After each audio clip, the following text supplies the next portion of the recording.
புதுச்சேரியில் பாலைவனமாக இருந்த இந்த பள்ளி தற்போது மூலிகை தோட்டமாக மாறி இருப்பது அனைவரையும் வியப்பில் ஆழ்த்தியுள்ளது.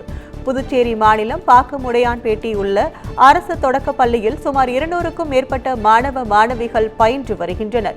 இப்பள்ளியானது பாலைவனம் போல் காட்சி வந்த நிலையில் ஆசிரியர்களும் மாணவர்களும் செம்பருத்தி, கற்பூரவல்லி, தூதுவளை உள்ளிட்ட பல்வேறு மூலிகை செடிகளை தற்போது வளர்த்து வருகின்றனர்.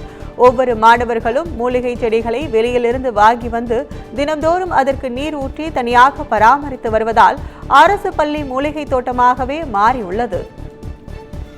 எங்கள் பள்ளியில் மூலிகை தோட்டம் அமைத்துள்ளோம். இதற்கு முக்கிய காரணம் எங்களுடைய ஆய்வாளர் வட்டம் 1 குலசேகரன் ஐயா அவர்கள். இந்த மூலிகை தோட்டத்தில் 50க்கும் மேற்பட்ட மூலிகைகள் உள்ளன. இந்த மூலிகை தோட்டம் அமைப்பதற்கு மாணவர்களின் பங்கு மிக முக்கியமானது. தினமும் ஒரு செடியை அவர்கள் பார்த்து அதனுடைய பயன்களை அறிந்து கொள்கின்றனர். அவர்களால் எடுத்து வரப்பட்ட மூலிகை தான் இங்கே வைக்கப்பட்டுள்ளோம். தினமும் இதற்கு மாணவர்கள் நீர் ஊற்றி அதனை பராமரித்து வருகிறார்கள்.